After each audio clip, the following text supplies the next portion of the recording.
Hello विद्यार्थ्यांनो, good morning. आज आपण मानसशास्त्राच्या अभ्यास पद्धती अभ्यासणार आहोत. त्यापैकी प्रायोगिक पद्धतीचा आपण अभ्यास केलेला आहे. बाकीच्या ज्या पद्धती आहेत तर त्या आपण आज बघूया. तर एकूण तर अशा प्रमुख 5 पद्धती मानसशास्त्रीय अभ्यासाच्या आहेत.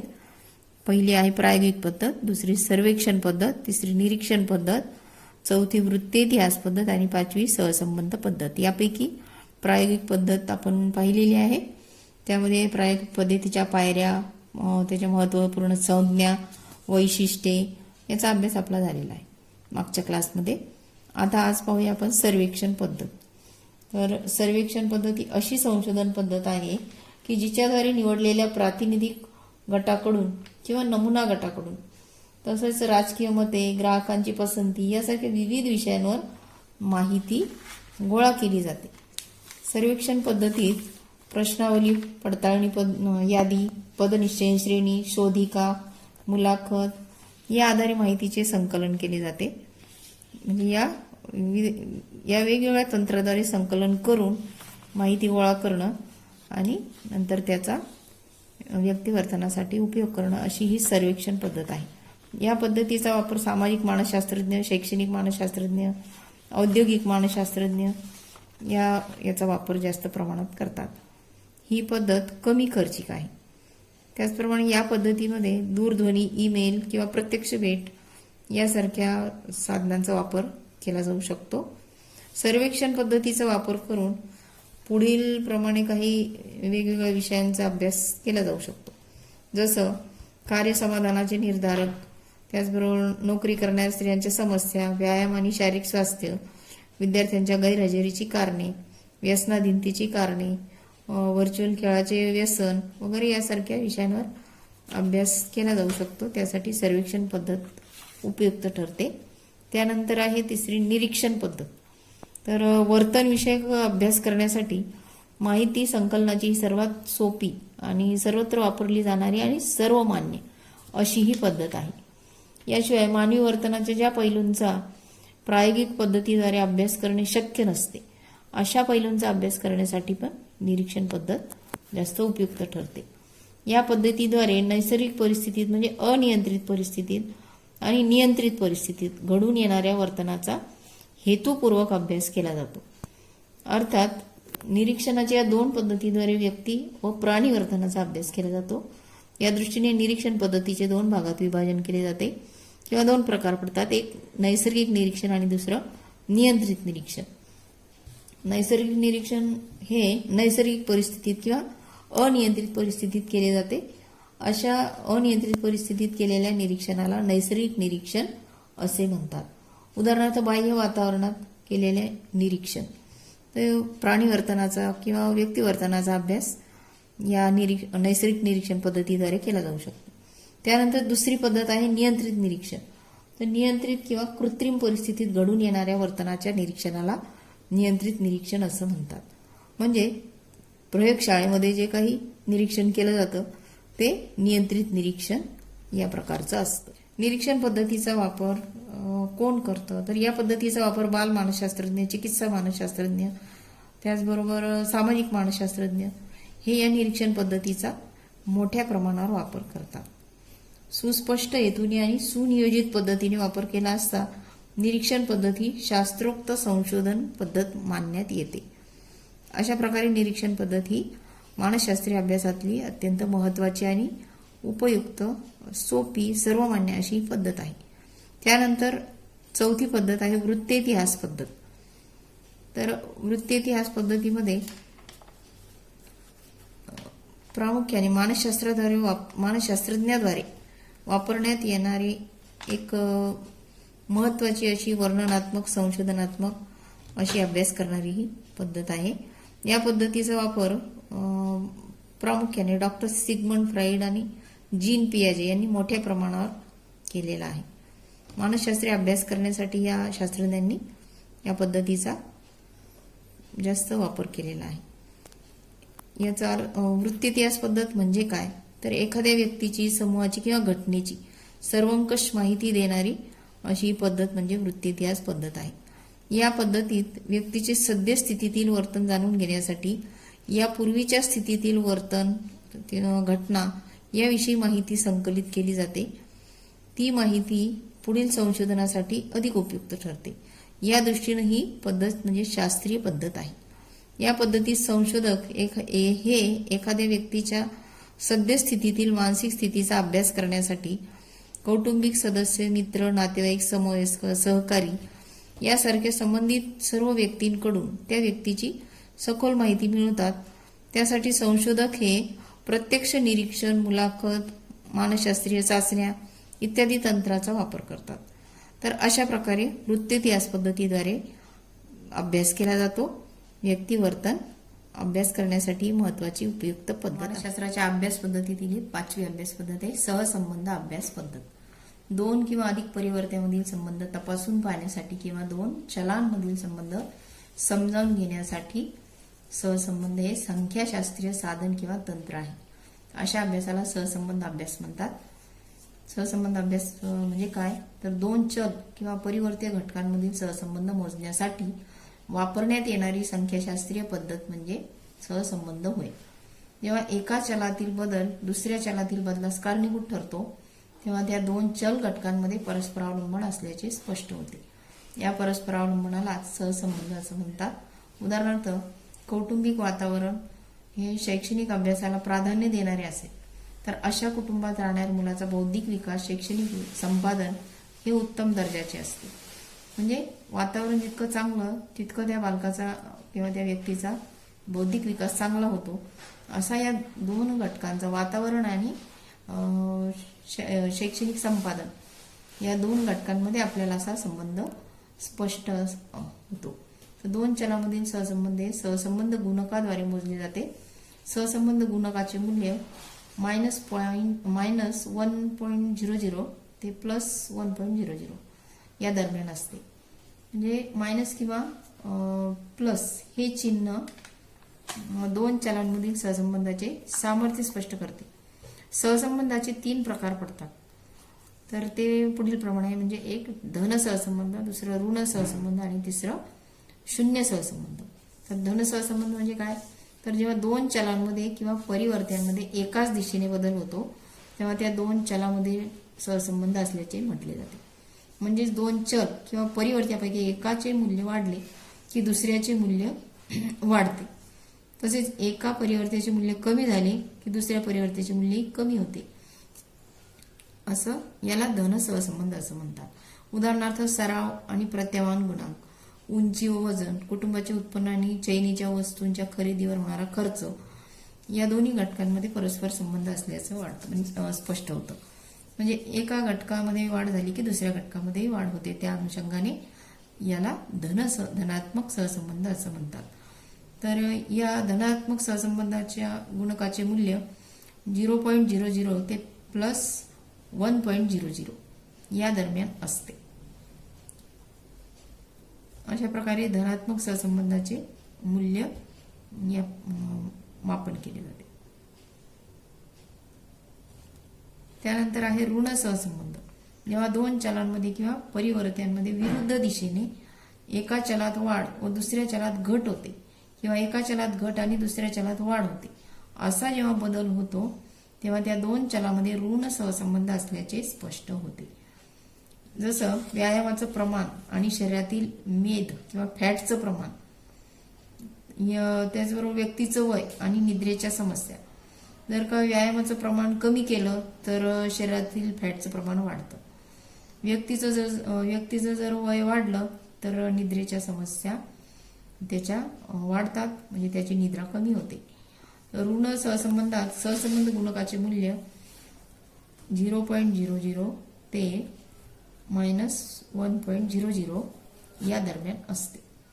अशा प्रकारे हा ऋण सहसंबंध असतो. त्यानंतर आहे दुसरं शून्य सहसंबंध. तर जेव्हा एका चलातील किंवा परिवर्त्यातील वाढ किंवा घट दुसऱ्या चलात किंवा परिवर्त्यामध्ये कोणताही लक्षणीय असा बदल घडवून आणत नाही तेव्हा त्या 2 चलांमध्ये शून्य सहसंबंध असल्याचे म्हटले जाते. थोडक्यात शून्य सहसंबंधात एखादे परिवर्त्य दुसऱ्या परिवर्त्यामुळे प्रभावित होत नाही. म्हणजेच त्या 2 चल किंवा परिवर्त्यांमध्ये असहसंबंध निर्माण होतो यालाच शून्य सहसंबंध असं म्हणतात. उदाहरणार्थ उंची व बुद्धिमत्ता या दोन्हीमध्ये काही संबंध आपल्याला स्पष्ट होत नाही. केसांचा रंग आणि बुद्धिमत्ता, पाऊस पडणे आणि कुटुंबाचे उत्पन्न. शून्य सहसंबंधाचा विस्तार नसतो किंवा शून्य इतका असतो. म्हणून दोन चलांमधील सहसंबंध आपल्याला असा दिसतो की ज्याच्यामध्ये काहीही कोणताही एक घटक दुसऱ्या घटकाशी प्रभावित होत नसतो. म्हणून याच्यामध्ये शून्य सहसंबंध असल्याचं स्पष्ट होतं. तर अशा प्रकारे सहसंबंधाचे 3 प्रकार आपल्याला दिसून येतात. त्यानंतर आपण पाहूया आता मानसशास्त्राची शास्त्र म्हणून अभ्यास करता येणारी आव्हाने. अशा प्रकारे ह्या मानसशास्त्राच्या या विविध अभ्यास पद्धती आपण आतापर्यंत पाहिलेल्या आहेत. या 5 पद्धतींचा अभ्यास आपण केला. तर कुणाला काही अडचण असेल, कुणाला काही शंका असेल, कुणाला काही संभ्रम असेल तर त्यांनी कमेंट बॉक्समध्ये कमेंट करा आणि या चॅनलला सबस्क्राईब करा, म्हणजे सगळे क्लासेसचं नोटिफिकेशन तुम्हाला मिळेल. आता या पुढचा मुद्दा आहे या चॅप्टरमधला मानसशास्त्राची शास्त्र म्हणून अभ्यास करताना येणारी आव्हाने. तर मानसशास्त्र एक विज्ञान शाखा मानले जात असले तरी त्याबाबत अनेक विवाद आपल्याला असल्याचे समजते. ते विवाद आणि टीका सैद्धांतिक, व्यावहारिक, नैतिक आणि तात्विक स्वरूपाचे आहेत. ते सर्व विवाद आणि टीका मानसशास्त्र म्हणून उभारणी करताना आव्हानात्मक ठरतात आणि त्यामुळे मानसशास्त्रीय अभ्यासामध्ये अशा काही अडचणी निर्माण होतात. तर असे आव्हानं कोणकोणते आहेत ते आपण पाहूया. तर पहिलं आहे मानसशास्त्राची पूर्व प्रतिमान अवस्था. तर यामध्ये विविध शास्त्र जसं भौतिकशास्त्र, रसायनशास्त्र, नैसर्गिक शास्त्र वगैरे या शास्त्रांच्या तुलनेत मानसशास्त्रे नवीन किंवा नवखे असे सामाजिक शास्त्र आहे. तर मानसशास्त्रास शास्त्र मानले जात असले तरी तत्ववेत्ता थॉमस कुहन यांच्यामध्ये मानसशास्त्र अजूनही पूर्व प्रतिमान अर्थात पूर्वीच्या प्रारंभिक अवस्थेतच आहे असं त्यांचं म्हणणं आहे. आणि अशा या त्यांच्या वक्तव्यामुळे, या अशा टीकेमुळे मानसशास्त्राच्या अभ्यासाला तिथे काही अडथळा निर्माण होतो किंवा तिथे थोडा रोख लागतो. तर हे एक मानसशास्त्रासाठी अशी प्रकारची ही टीकात्मक स्वरूपाची विधाने हे मानसशास्त्राच्या अभ्यासासाठी आव्हान आहे. त्यानंतर दुसरं आहे वस्तुनिष्ठता व विश्वसनीयता या बाबतीत काही प्रमाणात कमतरता. हे एक मानसशास्त्राच्या अभ्यासाच्या दृष्टीने आव्हान आहे. तर मानसशास्त्रात विविध मानसिक गुणधर्म जसे व्यक्तिमत्व, नेतृत्व कौशल्य, सर्जनशीलता, अभिवृत्ती वगैरे गुणधर्म किंवा विषय अभ्यासण्यासाठी सर्वेक्षण, प्रश्नावली इत्यादी वर्णनात्मक संशोधन पद्धतींचा अवलंब यामध्ये केला जातो. तर आत्मनिरीक्षण, मनोविश्लेषण या पद्धतींचाही वापर यासाठी केला जातो. मात्र या पद्धती व्यक्तिनिष्ठ स्वरूपाच्या आहेत असं काही शास्त्रज्ञांचं मत आहे. यामुळे नैसर्गिक शास्त्रांच्या तुलनेत मानसशास्त्रीय वस्तुनिष्ठता आणि विश्वसनीयता या निकषावर काही प्रमाणात कमी पडते असं यासाठी म्हटलं जातं आणि त्यामुळे हे एक मानसशास्त्रीय अभ्यासाच्या दृष्टीने आव्हान ठरतं. त्यानंतर तिसरं आव्हान आहे पूर्वकथन व प्रचिती या बाबतीत काही प्रमाणात कमतरता. तर मानवी वर्तनाची कारणे शोधून वर्तनाचे पूर्वकथन करता येणं हे मानसशास्त्राचे प्रमुख ध्येय आहे. मानसशास्त्राच्या तुलनेत इतर शास्त्रांचा अभ्यास करणं सोपं आहे. जसं भौतिकशास्त्र, रसायनशास्त्र या विषयातील सूक्ष्म कण, रासायनिक संयुगे, रासायनिक यांचा निश्चित आणि तंतोतंत पडताळा घेणं शक्य होतं. मात्र मानवी वर्तन निरनिराळ्या परिस्थितीमध्ये निरनिराळ्या प्रकारचे असते आणि त्यामुळे मानवी वर्तनाचे अचूक पूर्वकथन करणं अशक्य असतं आणि त्यामुळं पूर्वकथन आणि प्रचिती या बाबतीत अशी काही आपल्याला कमतरता आढळते आणि त्यामुळे हे एक मानसशास्त्रासाठी आव्हान आहे, मानसशास्त्रीय अभ्यासासाठी आव्हान आहे. त्यानंतर चौथं आव्हान किंवा अडथळा मानसशास्त्राच्या दृष्टीने असा आहे की मानवाची अवहेलना. तर मानसशास्त्र विषयाचे काही मानसशास्त्रज्ञ जसं अस्तित्ववादी मानसशास्त्रज्ञ, मानवतावादी मानसशास्त्रज्ञ मानसशास्त्राच्या अभ्यासावर टीका करतात की त्यांच्यामध्ये माणसावर प्रयोग करताना माणसाकडे एखाद्या निर्जीव किंवा अचेतन घटक म्हणून किंवा वस्तू म्हणून या दृष्टीनं पाहिलं जातं आणि त्यामुळं मानवाची अवहेलना त्या ठिकाणी दर्शवलेली आहे. तर अशी हे एक मानसशास्त्राच्या अभ्यासासाठी आव्हानच आहे. तर अशा प्रकारच्या मानसशास्त्रामध्ये अशी काही अभ्यासावर जी अशी टीका केली जाते, तरीही मानसशास्त्राच्या अभ्यासाला कुठेतरी खीळ यामुळे लागते, खीळ पडते आणि म्हणून अभ्यास करणं पुढे कठीण होतं. तर ह्या अशी काही आव्हानं ही दूर होणं आवश्यक आहे. तर अशा प्रकारे हा टॉपिक आपण अभ्यासला. याच्यामध्ये काय अडथळे असेल तर तुम्ही कमेंट करा. त्यानंतर तर्कसंगतीचे महत्त्व, या प्रकरणातला हा एक महत्त्वाचा अभ्यास आहे. तर्कसंगतीचे महत्त्व म्हणजे मानवाचे विविध वर्तन प्रकार आपण जर पाहिले तर ते सर्वत्रच आढळतात. त्यापैकी आनंद ही एक वर्तनात्मक क्रिया आहे आणि ते मानवाचे सर्वात महत्त्वाचे ध्येयही आहे. कारण प्रत्येक मानवाला आनंद पाहिजे, सुख पाहिजे आणि त्यासाठीच त्याचा प्रयत्न, पूर्ण जीवनात धडपड त्याची चालू असते. तर हे एक महत्त्वाचं मानवाचं ध्येय आहे. ते प्राप्त करण्यासाठी प्रत्येक व्यक्तीचा प्रयत्न असतो विशिष्ट प्रकारे. त्यामुळे व्यक्ती वेगवेगळ्या प्रकारचे, विविध प्रकारचे विशिष्ट असे अनुभव घेते, विचार करते, त्यानुसार वर्तन करते. मात्र आनंद मिळवताना प्रत्येकाने आपल्या विचार, भावना, वर्तन, अतार्किक गोष्टींनी मात्र कुठं भरकटलं जाणार नाही, परंतु त्याबरोबर त्याचे मूल्य, सामाजिक मानदंड, नैतिक मूल्य यांच्याशी मात्र कुठं तडजोडही केली जाणार नाही, हे लक्षात घेणं आवश्यक आहे. येथे मानसशास्त्रीय तर्कसंगतीचा पैलू या ठिकाणी स्पष्ट होतो. ज्याप्रमाणे वैज्ञानिक ज्ञानामुळे जीवनाची गुणवत्ता वाढते, की ज्यामुळे विज्ञानाची कास धरली जाते, त्याचप्रमाणे मानसशास्त्र देखील मानवी जीवनाची गुणवत्ता वाढवण्यासाठी तर्कसंगतीचा विचार करते. तर्कसंगतीबद्दल विविध मानसशास्त्रज्ञांनी आपली मते स्पष्ट केली आहेत. संशोधनांनी स्पष्ट केली त्यांनी आपली मते. जसं स्टानोविच यांनी आणि त्यांचे काही सहकारी यांच्या मते तर्कसंगतीमध्ये अनुकूल तर्क करणे आणि योग्य निर्णय क्षमता यांचा समावेश होतो, असं त्यांचं मत आहे. त्यानंतर स्टर्नबर्ग आणि त्यांचे सहकारी यांच्यामध्ये आपल्या ध्येयाशी सुसंगत असणाऱ्या नैसर्गिक परिस्थितीमध्ये योग्य प्रकारे वागण्याची क्षमता म्हणजे व्यावहारिक बुद्धी होय, असं त्यांनी म्हटलेलं आहे. याशिवाय डॉक्टर अल्बर्ट एलिस यांच्या मते तर्कसंगतता हे एक वैज्ञानिक तत्वज्ञान आहे आणि त्याच्या मदतीने आपल्या जीवनाची ध्येय आणि आनंदी राहणं हे त्यामुळे शक्य होतं, असं त्यांचं मत आहे. डॉक्टर अल्बर्ट एलिस यांनी भावनिक तर्कसंगत वर्तनोपचार पद्धत त्यांनी मांडलेली आहे. तर्कसंगत विचार करणाऱ्या व्यक्तीची आपण आता काही वैशिष्ट्ये पाहूया.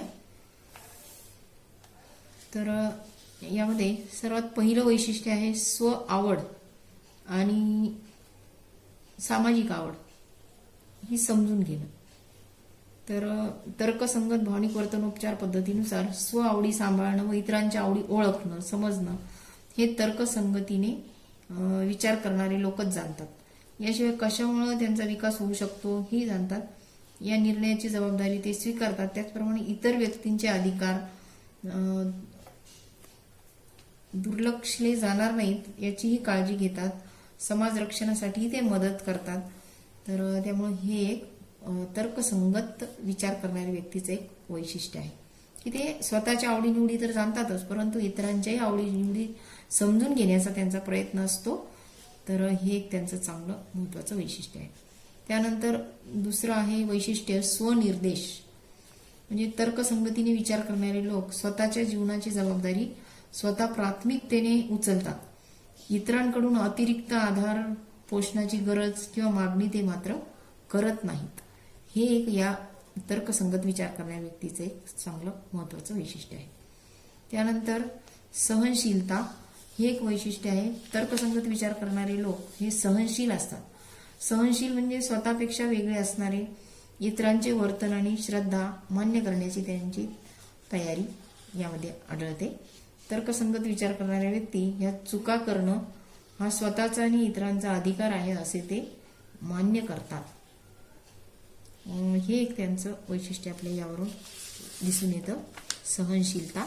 आता यानंतर त्यांचं आणखी एक वैशिष्ट्य की या व्यक्तींमध्ये लवचिकता हा एक गुणधर्म आढळतो. तर्कसंगत विचार करणाऱ्या लोकांचे विचार आणि वर्तन लवचिक आणि पूर्वग्रह विरहित असतात. लवचिक म्हणजे परिस्थितीमध्ये अगदी ते इतके काटेकोर असतात की त्या परिस्थितीला त्यांना सहज समायोजन करता येणार नाही. तर उलट परिस्थितीशी मिळतं जुळतं घेण्याची त्यांची तयारी असल्यामुळे त्यांच्यामध्ये लवचिकता हा एक गुणधर्म आढळतो. आणि त्यानंतर पाचवं गुणधर्म आहे, पाचवं वैशिष्ट्य आहे त्यांच्यामध्ये स्वमान्यता आणि स्वजबाबदारी. तर्कसंगत विचार करणारे व्यक्ती स्वतः जसे आहे तसे स्वतःला मान्य करतात, स्वीकारतात. स्वतःचा विचार, श्रद्धा, भावना आणि वर्तनाची जबाबदारी ते स्वतः स्वीकार करतात. आनंदी होण्यासाठी त्या ज्या ज्या काही बाबी आहेत त्यांचा ते सहजपणे स्वीकार करतात आणि स्वतः आनंदी राहण्याची प्रवृत्ती त्यांच्यामध्ये दिसून येते.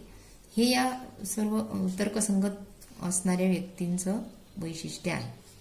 अशा प्रकारे ही त्यांची प्रमुख 5 वैशिष्ट्ये आपल्याला आढळतात. या व्यक्तींमध्ये आनंद होण्यासाठी किंवा आनंद घेण्यासाठी तर्कसंगत होणं आवश्यक असल्याचं त्यांच्यामध्ये एक महत्त्वपूर्ण असं वैशिष्ट्य आढळतं. हे तर ही तर्कसंगत होण्याची ही संकल्पना आपल्याला त्यांच्या काही वर्तनावरून स्पष्ट होते, त्यांच्या वर्तनविषयक वैशिष्ट्यावरून स्पष्ट होते. जसं की त्यांच्यामध्ये काही गुणधर्म आपण जर त्यांचं वर्तनाचं निरीक्षण केलं, आपल्याला काही गुणधर्म दिसतात. त्याची सारणी तुमच्या पाठ्यपुस्तकात दिलेली आहे. तर त्यांचे गुणधर्म जर आपण पाहिले, असे 6 ते 7 गुणधर्मांची यादी केलेली आहे. एक तर संतुलन आहे म्हणजे स्व आवड आणि इतरांच्या आवडी यांचं संतुलन साधणं. दुसरं आहे की अंदाज, म्हणजे संतुलन. नंतर आहे अंदाज, म्हणजे वेळ, कष्ट, फायदे, तोटे वगैरे याबाबत अंदाज बांधणं. त्यानंतर आहे आदर, स्वतःचा आणि इतरांचा आदर करण्याची त्यांच्यामध्ये प्रवृत्ती आढळते.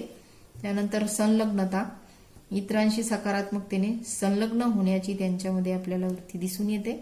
त्यानंतर सहनशीलता, हे त्यांचं एक महत्त्वाचं वैशिष्ट्य आहे की स्वतःला आणि इतरांना सहन करण्याची त्यांची तयारी असते. त्यानंतर मिळून मिसळून राहणं, वैयक्तिक आनंद आणि सामाजिक आनंद यांचा त्यांच्यामध्ये मेळ आपल्याला दिसून येतो. तर हे एक महत्त्वाचं वैशिष्ट्य आहे. याशिवाय वाढवणे, म्हणजे स्वतःच्या क्षमता पूर्णत्वापर्यंत नेण्याची, त्या वाढवण्याची किंवा त्यांची वृद्धी करण्याची त्यांच्यामध्ये एक प्रवृत्ती दिसून येते. हे त्यांचं व्यक्तित्व वैशिष्ट्य आहे. त्यानंतर दिशादर्शक, हे एक वैशिष्ट्य त्यांच्यामध्ये दिसून येतं. यशस्वी होण्याची दिशा ठरवण्याचा त्यांचा प्रयत्न असतो. त्यानंतर स्वीकार करणं, हे एक वैशिष्ट्य त्यांच्यात दिसून येतं. स्वतःच्या मर्यादांचा स्वीकार करणं आणि समस्येतून बाहेर पडणं. याशिवाय जगणे, हे एक त्यांच्यामधलं एक महत्त्वाचं वैशिष्ट्य आहे की जीवन पूर्णत्वानं जगण्याची त्यांची प्रवृत्ती, त्यांची तयारी असते, त्यांचा प्रयत्न असतो. तर अशा प्रकारे जीवन कसं आनंदाने, समाधानाने जगता येईल असं हे तर्कसंगत व्यक्तिमत्वाचं वैशिष्ट्य आहे. तर अशा प्रकारे हे चॅप्टर या ठिकाणी पूर्ण झालेलं आहे. कुणाला काही अडचण असेल, शंका असेल तर त्यांनी कमेंट बॉक्समध्ये कमेंट करा आणि या चॅनलला सबस्क्राईब करा. तर तुम्हाला या आपल्या मानसशास्त्राविषयीचे पुढचे क्लास पण तुम्हाला अटेंड करता येईल. या चॅप्टरमधला स्वाध्याय किंवा गृहपाठ ते बघा. तर हा स्वाध्याय पण करा, हे प्रश्नोत्तर लिहाच, सोडवा. आणि याशिवाय पाठ्यपुस्तकामध्ये जे प्रश्नोत्तर आहेत ती देखील सोडवा, म्हणजे तुमचा अभ्यास चांगला होईल, परीक्षेच्या दृष्टीने चांगली तयारी होईल. तर यामध्ये पहिला आहे शास्त्र म्हणजे काय, शास्त्राची प्रमुख वैशिष्ट्ये किती आणि कोणती, आपण पहिल्या क्लासमध्ये पाहिलेलं आहे. मानसशास्त्राचा इतिहास थोडक्यात स्पष्ट करा, हा देखील आपण पहिल्या क्लासमध्ये अभ्यास केलेला आहे. त्यानंतर मानसशास्त्राच्या विविध अभ्यास पद्धती आपण आजच्या या क्लासमध्ये केलेला आहे. याच्या पूर्वीच्या क्लासमध्ये, दुसऱ्या क्लासमध्ये आपण एक प्रायोगिक पद्धतीचा अभ्यास केलेला होता. त्याच्यानंतरच्या बाकीच्या पद्धती आजच्या क्लासमध्ये केलेल्या आहे. तर हे पण प्रश्न तुम्ही सोडवा. प्रायोगिक पद्धती म्हणजे काय, त्याच्या पायऱ्या किती व कोणत्या, हे आपण पूर्ण याचा सविस्तर अभ्यास केलेला आहे. त्यानंतर टिपा द्या, धनसहसंबंध, वृत्तेतिहास पद्धत आणि तर्कसंगत व्यक्तीची वैशिष्ट्ये. तर याबद्दल टिपा द्या. 2 किंवा 3 मार्काला हे प्रश्न येतात. तर यावरचे जे प्रश्न आहेत तर हे तुम्हाला दीर्घोत्तरी प्रश्न म्हणून येऊ शकतात. अशा प्रकारे प्रकरणाची पूर्ण तयारी आपल्या या ठिकाणी पूर्ण झालेली आहे. म्हणजे हा अभ्यास इथे पूर्ण होतो. कुणाला काही अडचण असेल तर तुम्ही कमेंट करा.